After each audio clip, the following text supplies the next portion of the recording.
Saudara sudah terima hadiah Natal? Belum. Belum ya? Ada yang sudah, ada yang belum ya? Ya.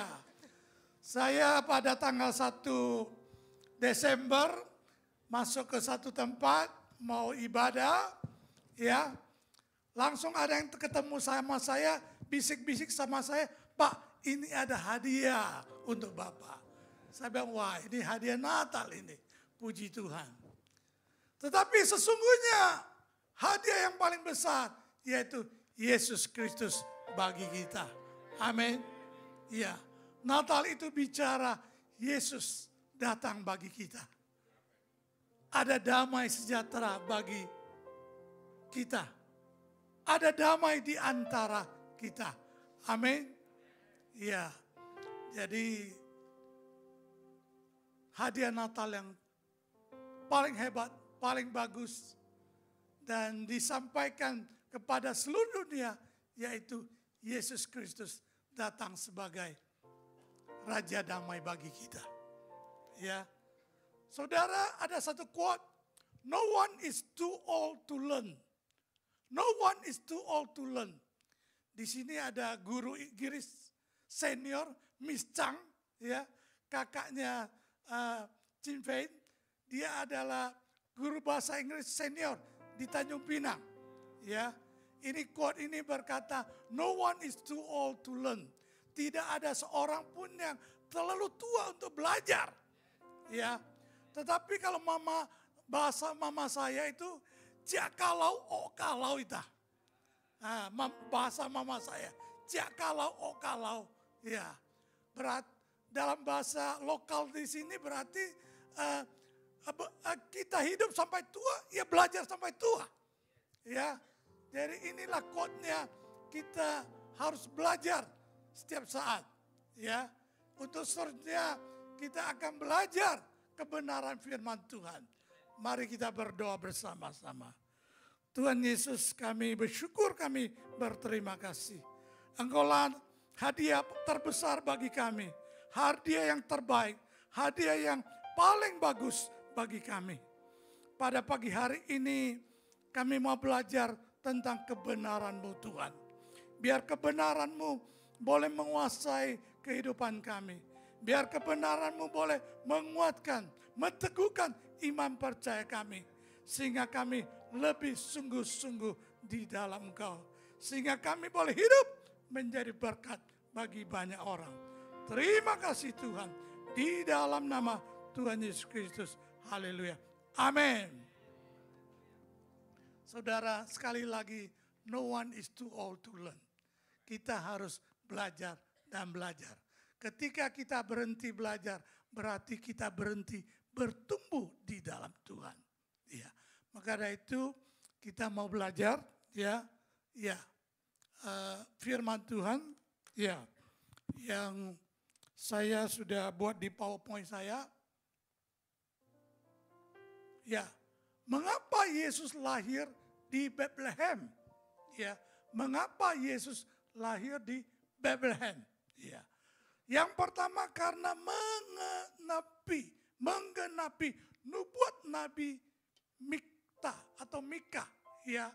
Dalam Mika pasal 5 ayat 2, saya ambil dari terjemahan firman Tuhan, terjemahan sehari-hari, ya.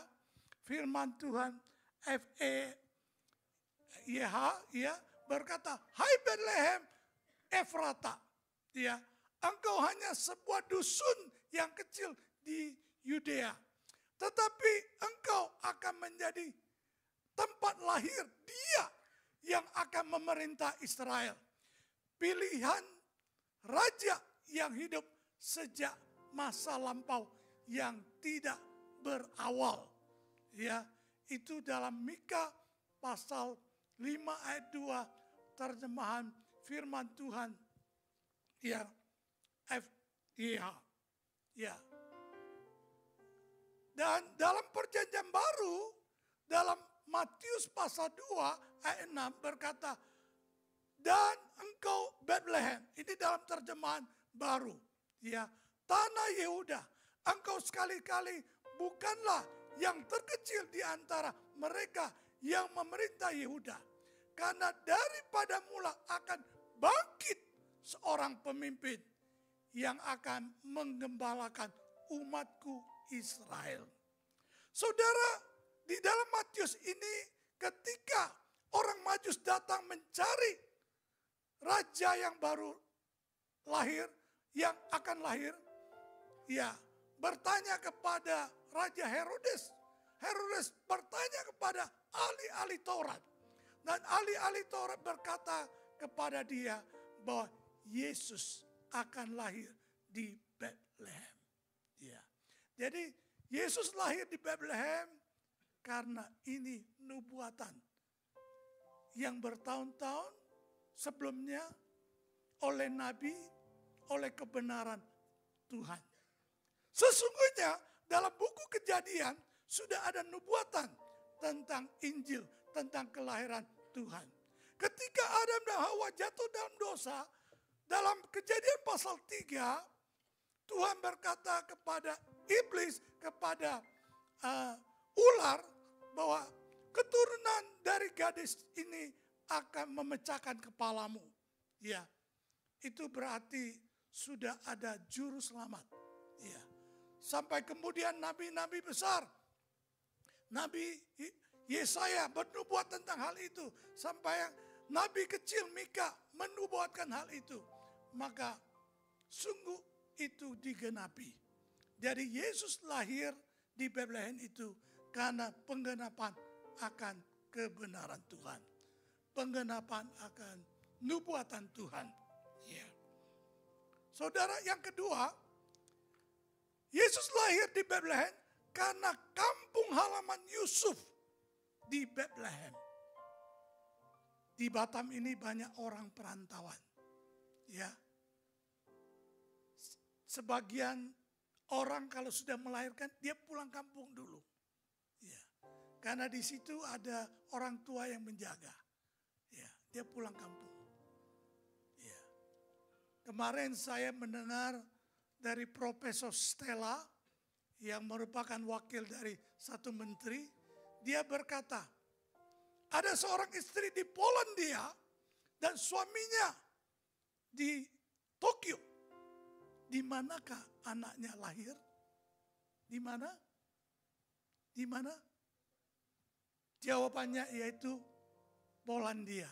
Karena yang melahirkan di Polandia. Istrinya di Polandia. Betul nggak? Ya. Jadi itulah jawaban dari Profesor. Itulah yang disampaikan oleh Profesor Stella. Ya. Jadi dalam buku Rut pasal 4 ayat 17 dikatakan, dan tetangga-tetangga perempuan memberi nama kepada anak itu, katanya, pada Naomi telah lahir seorang anak laki-laki, lalu mereka menyebutkan namanya Obed. Dialah ayah Isai, ayahnya Daud. Jadi Obed itu opungnya, engkongnya Daud.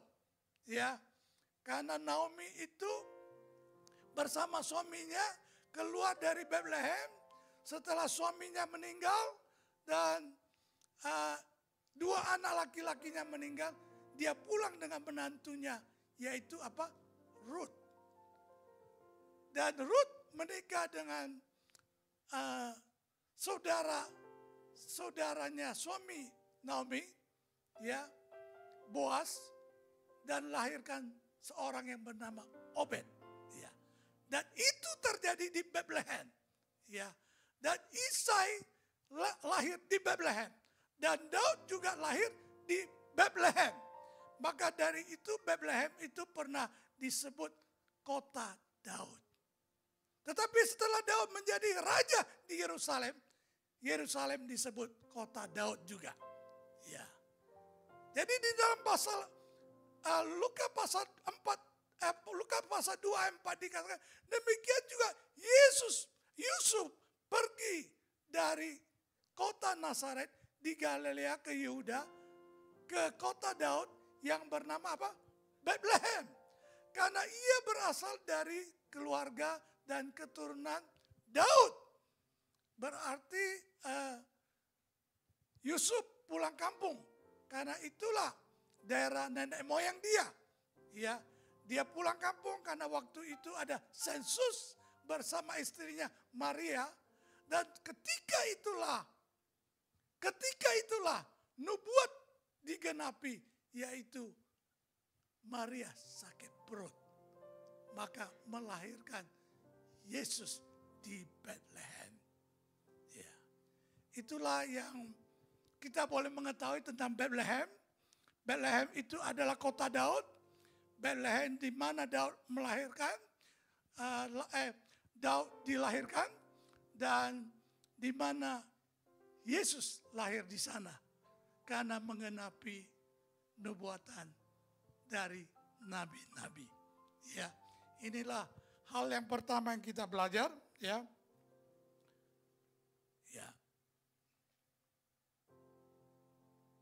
Ya, mengacu kepada tema kita Bethlehem, the grace of shalom and harmony. Bethlehem, anugerah, damai sejahtera dan kerukunan. Ya, Bethlehem adalah kasih karunia dari damai sejahtera dan kerukunan. Bagaimana kita hidup boleh berkenan pada Tuhan. Ya, pertanyaan ini kita akan sama-sama baca 3 ayat di dalam Lukas pasal 14. Lukas pasal 2 ayat 14 sampai 16. Ya, kita akan sama-sama baca. Lukas pasal 2 ayat 14, 1, 2, 3. Kemuliaan bagi Allah di tempat yang maha tinggi. Dan damai sejahtera di bumi di antara manusia yang berkenan kepadanya. Ayat 15 dikatakan, setelah malaikat-malaikat itu meninggalkan mereka dan kembali ke surga, gembala-gembala itu berkata seorang kepada yang lain, marilah kita pergi ke Bethlehem untuk melihat apa yang terjadi di sana, seperti yang diberitahukan Tuhan kepada kita.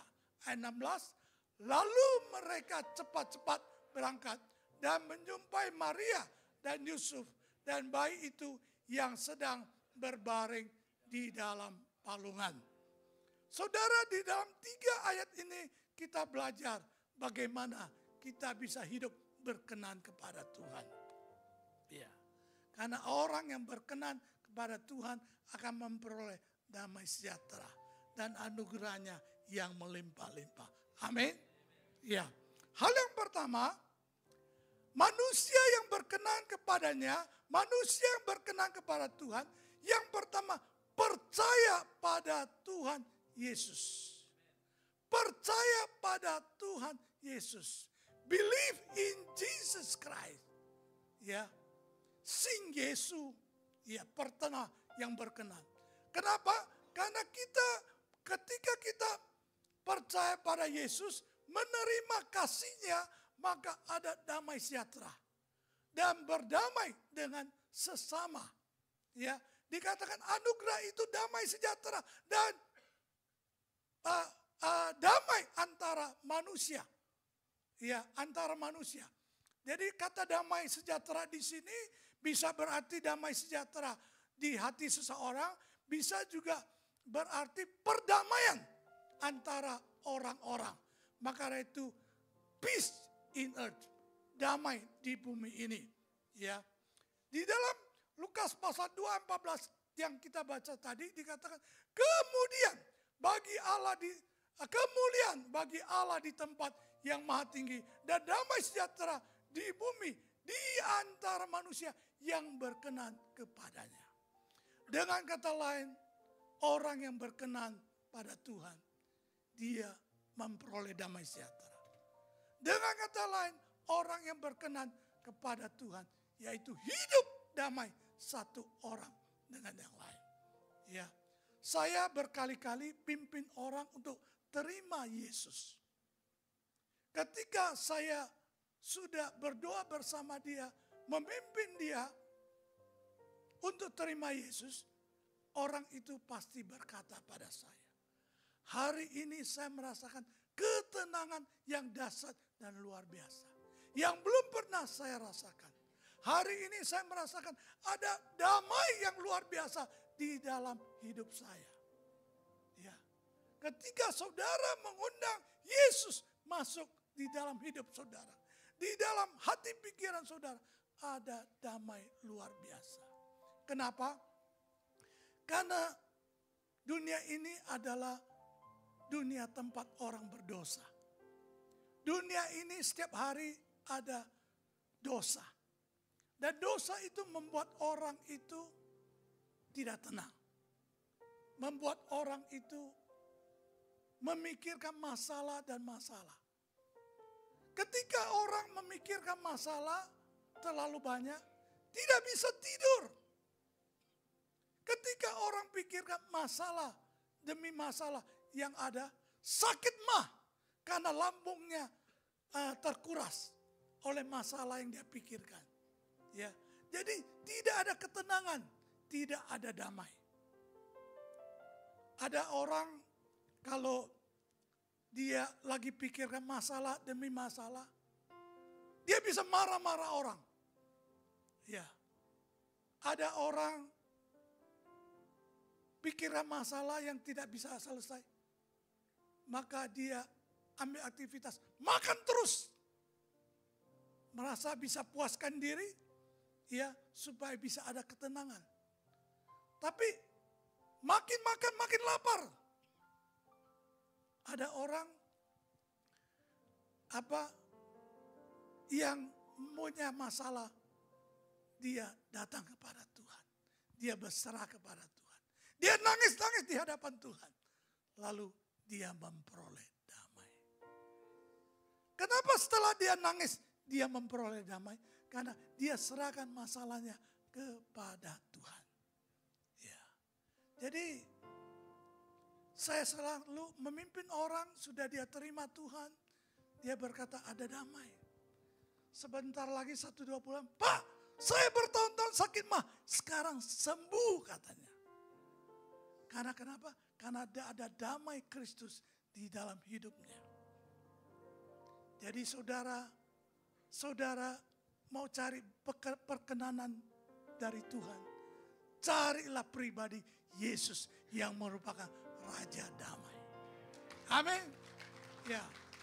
Maka dari itu dalam Ibrani pasal 11 ayat 6 dikatakan, tetapi tanpa iman tidak mungkin orang berkenan kepada Allah. Bukan hanya sekedar percaya Tuhan Yesus itu Tuhan, tetapi sungguh beriman pada Dia. Kita percaya ada makhluk halus, ada setan. Kita juga percaya ada Tuhan. Tetapi kehidupan kita hanya mengandalkan, hanya beriman pada Tuhan Yesus. Amin. Maka dari itu kita bisa hidup berkenan pada Tuhan kalau kita menaruh segala persoalan kita pada Tuhan Yesus. Ya. Kalau bahasa lokal orang sini kata, yakile sing sim lai siang sing yaso. Siang sing yaso upeng ang, siang sing yaso ukwelak. Angkat iman percayamu pada Yesus.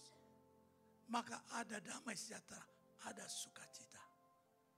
Ada perdamaian, ada harmonis. Ya. Saudara yang di sini atau dimanapun juga, saudara dan saya harus beriman pada Tuhan. Maka segala masalah bisa terlepas. Maka ada damai sejahtera di dalam kehidupan kita. Maka ketika Tuhan datang, Dia bercari, adakah iman di bumi ini?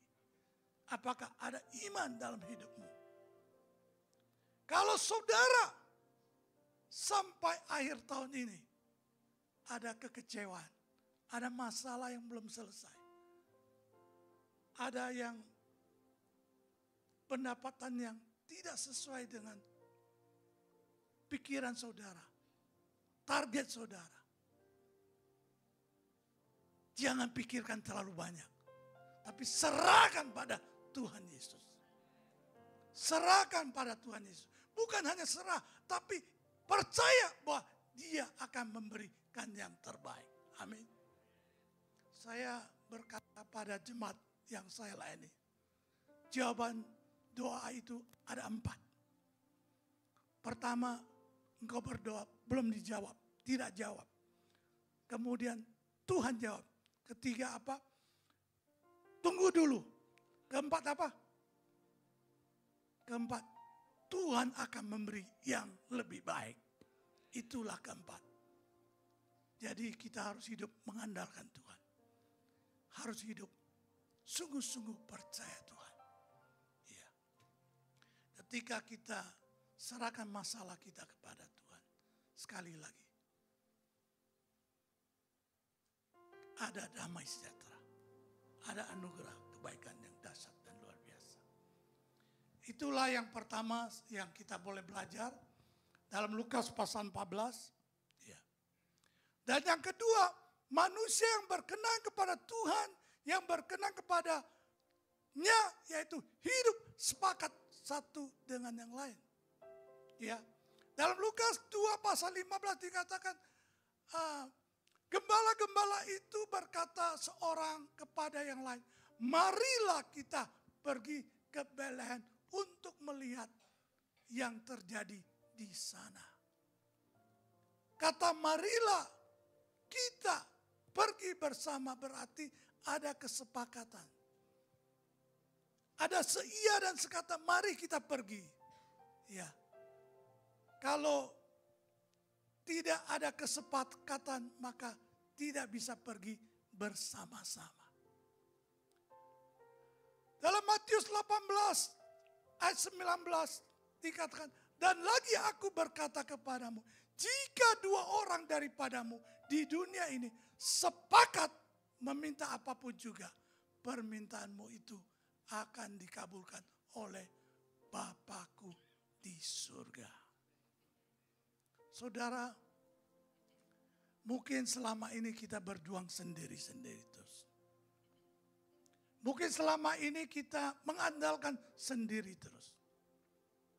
Tetapi baiklah untuk seterusnya kita boleh hidup sepakat. Kalau ada orang datang kepada saya, Pak, saya ini proposalnya begini, kami akan buat proyek begini, kami akan bangun rumah ini, kami akan buka toko di sini. Saya tanya, Bapak sudah bicara sama istri? Istri sudah sepakat? Atau seorang istri datang kepada saya, mau ada rencana itu ini. Saya selalu bertanya, sudah tanya suaminya? Sudah sepakat sama suaminya? Iya. Karena ketika 1-2 orang sepakat, maka Tuhan menyatakan janjinya menjawab, mengabulkan doa kita. Amin. Ya. Jadi orang yang berkenan kepada Tuhan adalah orang yang bisa kerjasama dengan orang. Ya. Bisa seia sekata. Ya. Baik di keluarga, kalau tidak seia sekata, tidak ada damai. Di perusahaan, kalau kita bilang begini, pegawai kerjaan yang lain hancur. Di dalam pelayanan juga sama. Kalau kita mau lihat kita berkembang, kita harus sepaham, sepakat. Dan kita minta dengan Tuhan. Maka Tuhan akan menjawab dari surga. Amin. Ya. Jadi hal ini sangat penting. Kalau saudara mau hidup berkenan, saudara mau anugerah damai sejahtera, hidup damai satu dengan yang lain. Ya. Saudara, ini Mark Elion Zuckerberg adalah seorang program komputer dan pengusaha internet. Ia dikenal karena dia menciptakan situs jejaring sosial Facebook bersama apa? Bersama apa? Bersama teman-temannya. Yang dengan itu ia menjadi pejabat eksekutif dan presiden. Baru umurnya 40 tahun. Tapi harta kekayaannya termasuk salah satu orang kaya di dunia. Kekayaannya 218,6 miliar US dollar. Ya, saya tidak sempat hitung rupiah berapa. Ya, mungkin Pak Yunus bisa hitung ya, berapa triliun dia punya harta ya. Istrinya bernama Priscilla Chang. Dan mungkin masih ada saudara dengan Pak Cimfen Chang ya. Orang Chinese. Istrinya punya yayasan luar biasa. Membantu banyak orang. Ya. Saudara, pertama kali dia belajar menciptakan Facebook hanya dipakai di kalangan beberapa orang di dia punya kampus saja. Dan dia lihat bagus. Dan dia register. Supaya itu hak cipta dia. Begitu dia register, lebih banyak orang pakai, lebih banyak orang pakai. Dunia pakai Facebook. Kalau saudara buka Facebook sebentar, ya, bukan sebentar, begitu masuk Facebook, kadang berjam-jam tak bisa keluar. Itulah untungnya dia. Saudara masuk berjam-jam, beri untung sama dia. Orang beri loyalitas sama dia. Itulah yang membuat dia 40 tahun saja, tetapi kekayaannya dahsyat dan luar biasa. Sekali lagi, karena dia tidak bekerja sendiri. Dia bekerja di dalam satu tim. Teamwork itu kalau bisa lakukan dengan baik, pasti sukses dengan baik. Ya. Ini ada satu orang kaya, Jack Ma. Ya, kata-kata dia itu dahsyat dan luar biasa. Dia orang kaya dari Cina, termasuk orang kaya di dunia juga. Kalau dia ke Indonesia, maka Jokowi yang menghadap dia. Karena dia investor yang besar. Ya. Dia berkata, pastikan Anda menolong banyak orang. Ketika orang lain sukses, ketika orang lain bahagia, Anda akan sukses dan bahagia. Dia berkata, jika kamu ingin menang di abad ke-21 ini, jika engkau takut masuk 2025 ini, kamu harus memberi wewenang kepada orang lain. Memastikan orang lain lebih baik dari kamu. Maka kamu akan sukses. Amin. Iya. Saudara, banyak orang takut. Ini akhir tahun. Bisnis tak begitu bagus. Tahun ini. Tahun depan katanya masih buruk. Mungkin bisa lebih parah. Tetapi kalau saudara bisa kerjasama. Saudara bisa memohon damai sukacita yang dari Tuhan. Berdamai dengan banyak orang. Berdamai dengan Tuhan. Maka saudara akan mendapatkan perkenanan Tuhan. Dan saudara akan diberkati luar biasa. Yang ketiga, manusia yang berkenan kepada Tuhan itu hidup taat pada firman Tuhan. Dalam Lukas pasal 2 ayat 15, akhir dari kalimat ayat itu dikatakan, seperti yang diberitahukan kepada kita. Mari kita pergi lihat seperti yang dikatakan, diberitahukan Tuhan kepada kita. Ya, ayat 16. Lalu mereka cepat-cepat berangkat. Saudara kalau mendengar firman Tuhan, jangan lambat-lambat. Tapi cepat-cepat melakukannya. Kalau Tuhan bicara memberi, jangan ditahan-tahan. Ditahan-tahan besok nggak jadi beri. Ya. Kalau Tuhan bicara, perpuluhan kamu belum kasih loh. Jangan ditahan-tahan. Itu milik Tuhan. Kalau saudara tahan-tahan, maka saudara tidak akan menjumpakan damai sejahtera dari Tuhan. Di sini dikatakan, lalu mereka berangkat dan menjumpai siapa? Maria dan Yusuf dan bayi itu. Mereka menjumpai Raja Damai itu. Sehingga mereka memperoleh damai yang dari Tuhan. Jadi saudara, hidup berkenan pada Tuhan, yaitu hidup taat pada firman Tuhan. Memang tidak gampang. Memang sulit. Memang kadang-kadang sakit. Tetapi ketika saudara melakukannya, maka saudara akan mendapatkan Tuhan yang memberikan damai, yang memberikan sukacita. Amin. Ya.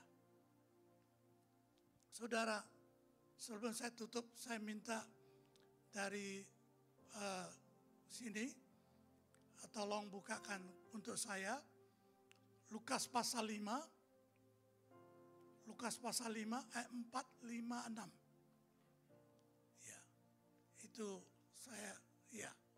Lukas pasal 5 ayat 4. Ya. Kita baca sama-sama ya. Kita baca sama-sama ya. Lukas pasal 5 ayat 4 dikatakan, setelah selesai berbicara, ia berkata kepada Simon, bertolaklah ke tempat yang dalam dan tebarkanlah jalamu untuk menangkap ikan. Simon menjawab, Guru, telah sepanjang malam kami bekerja keras. Dan kami tidak menangkap apa-apa. Tetapi karena engkau menyuruhnya, aku akan menebarkan jala juga. Ayat 6. Dan setelah mereka melakukannya, mereka menangkap sejumlah besar ikan, sehingga jala mereka mulai goyah. Saudara, mungkin selama setahun ini, saudara berusaha, saudara bekerja secara maksimal, tetapi ternyata hasilnya tidak kelihatan. Hasilnya tidak ada apa-apa.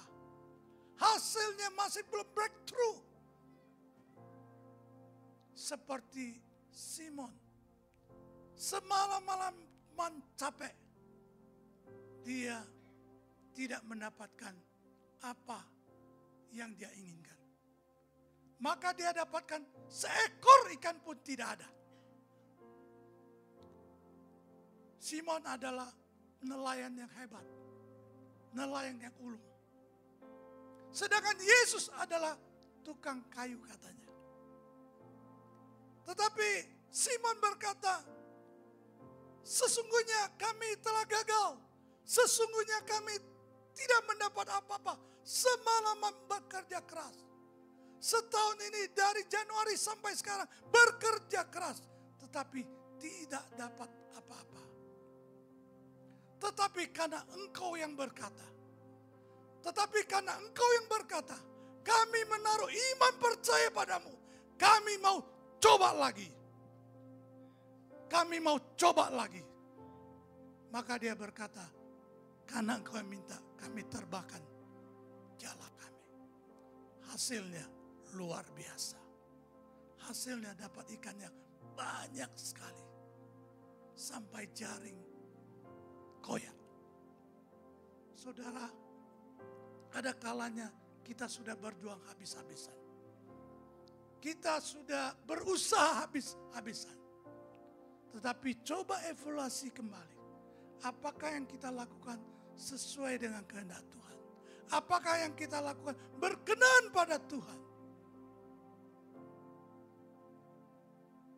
Kalau engkau lakukan dengan jujur, lakukan dengan baik, maka sekali lagi teruskan saja. Kelihatannya rugi, tidak apa-apa. Mukjizat akan terjadi. Ketika kita taat firman Tuhan, mukjizat terjadi. Damai sejahtera kita memperoleh. Seperti Simon Petrus lakukan. Saudara, jangan takut.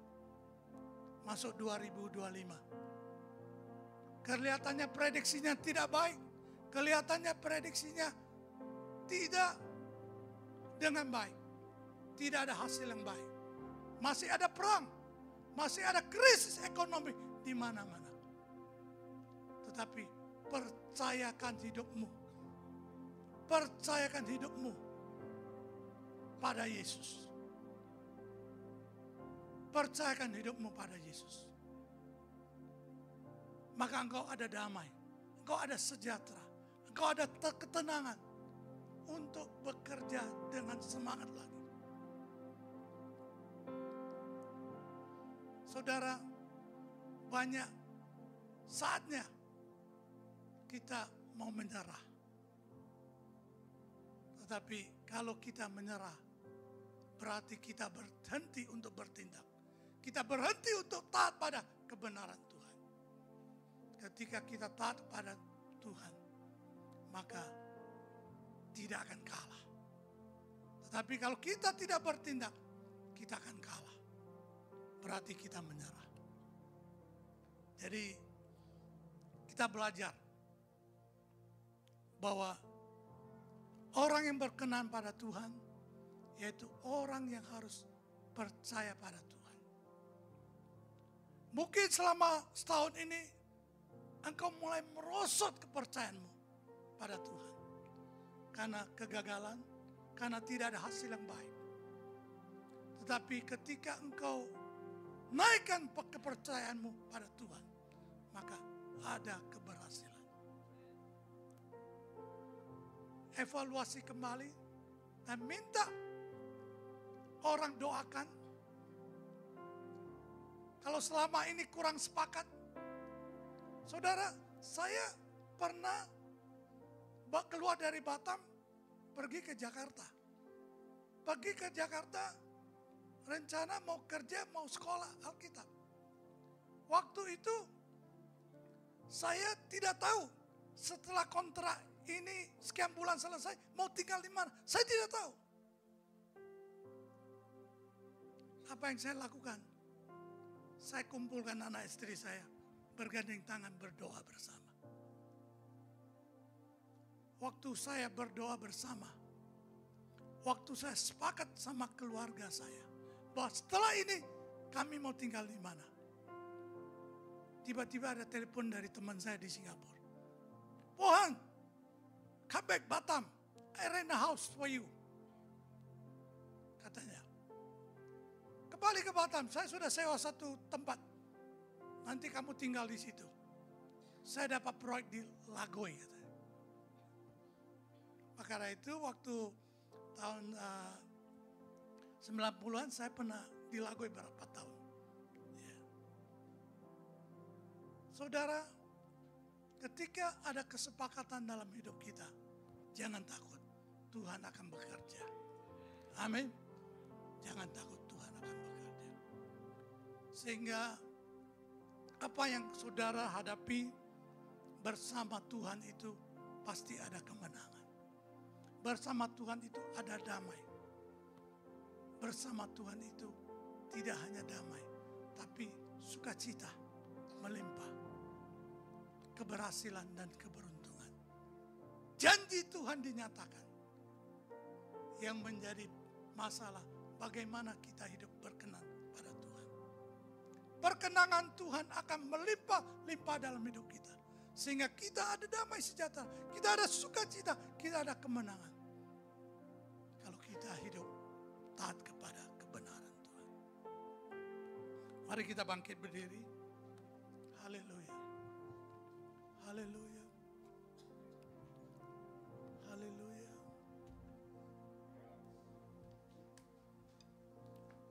Sembah dan puji Dia, sembah dan puji Dia, sembah dan puji Dia, Sang Raja.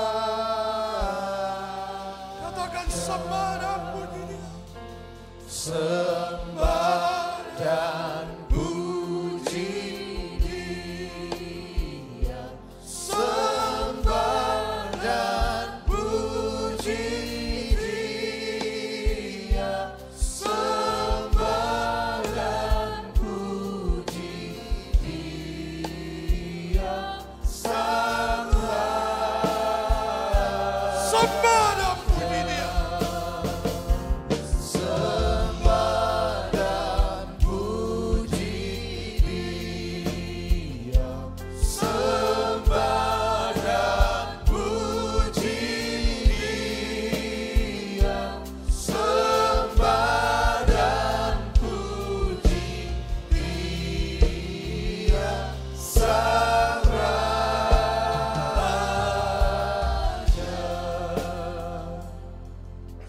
Saudara berdoa, mengarahkan hatimu pada Yesus,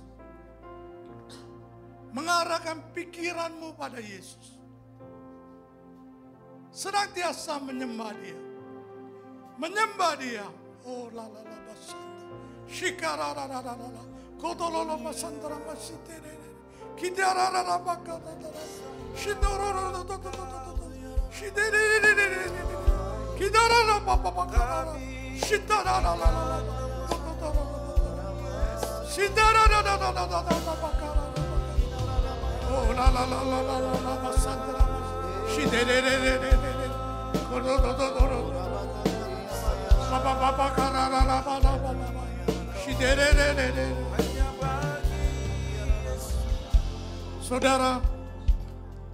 Saudara boleh gandeng tangan kepada orang yang di sampingmu.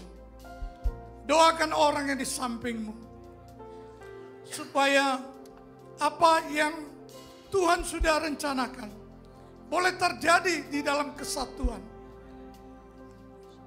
Tuhan, bersatu di dalam Tuhan, kami yakin dan percaya ada damai sejahtera, ada berkat yang melimpah-limpah, ada anugerah yang berlimpah-limpah. Tuhan, ajarkan kami senantiasa percaya. Kami angkat iman percaya kami pada Yesus. Jangan biarkan kami luntur kepercayaan kami. Jangan kami luntur berharap pada-Mu Tuhan. Oh, terima kasih Tuhan. Biar kami senantiasa menopang satu dengan yang lain. Tuhan Roh Kudus, tolong kami. Biar kami boleh taat melakukan kebenaran Tuhan. Sehingga janji-janji Tuhan dinyatakan. Sehingga perkenanan Tuhan ada pada hidup kami. Sehingga kami boleh menghadapi tahun 2025 ini dengan kekuatan baru. Dengan kemenangan dari Tuhan. Dengan harapan pada Tuhan. Amin. Oh Tuhan, tolong Tuhan. Oh haleluya. Haleluya. Haleluya. Haleluya. Memberkati pelayan-pelayan di sini, pemimpin-pemimpin di sini. Biar boleh kerjasama dengan baik. Sehingga banyak jiwa didatangkan tempat ini. Karena ketika kami damai satu dengan yang lain, orang lain akan merasakan damai itu. Dan orang lain akan berbondong-bondong datang pada Tuhan. Terima kasih Tuhan. Terima kasih. Berkati gereja tempat ini. Setiap hamba-hambamu, setiap pelayan-pelayanmu, setiap jemaatmu dikuatkan, diteguhkan iman percaya mereka. Sehingga anugerah demi anugerah Tuhan bisa didapatkan. Terima kasih Tuhan. Terima kasih Yesus. Di dalam nama Tuhan Yesus Kristus. Haleluya. Amin. Saya mau nyanyi satu lagu lagi. Boleh? Mari kita bernyanyi bersama-sama. Berkat anak cucu.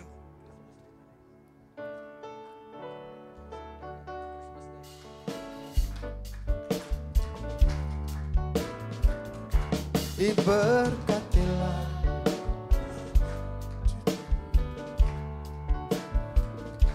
Diberkatilah anak cucu kita di mana-mana. Tuhan mengubah miskin dan menjadikan kaya, yang merendahkan dan meninggikan juga. Berbahagialah bagi orang yang percaya. Anak cucunya pasti tidak akan meminta-minta, karena Allah menggenapi firman-Nya. Tiada yang mustahil bagi orang percaya. Begitu besar, begitu besar kasih Allah pada kita. Diberkatilah anak cucu kita di mana-mana.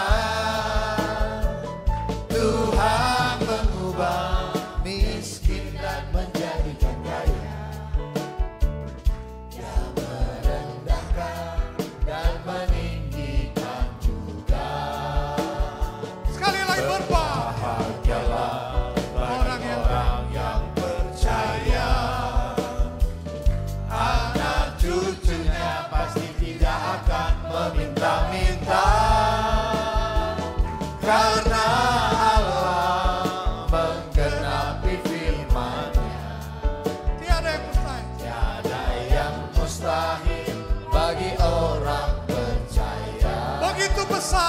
kasih Allah pada saya. Begitu besar Pada saya. kasih Allah pada saya. Diberkatilah anak cucu kita di mana-mana. Tuhan mengubah miskin dan menjadikan kaya. Dia merendahkan dan meninggikan juga. Berbahagialah. Berbahagialah bagi orang yang percaya. Percaya. Anak cucunya pasti tidak akan meminta-minta. Karena Allah menggenapi firman-Nya. Tiada yang mustahil. Tiada yang mustahil bagi orang percaya. Tiada yang mustahil. Tiada yang mustahil bagi orang percaya. Tiada yang mustahil. Tiada yang mustahil bagi orang percaya. Ya. Amin saudara. Tuhan memberkati.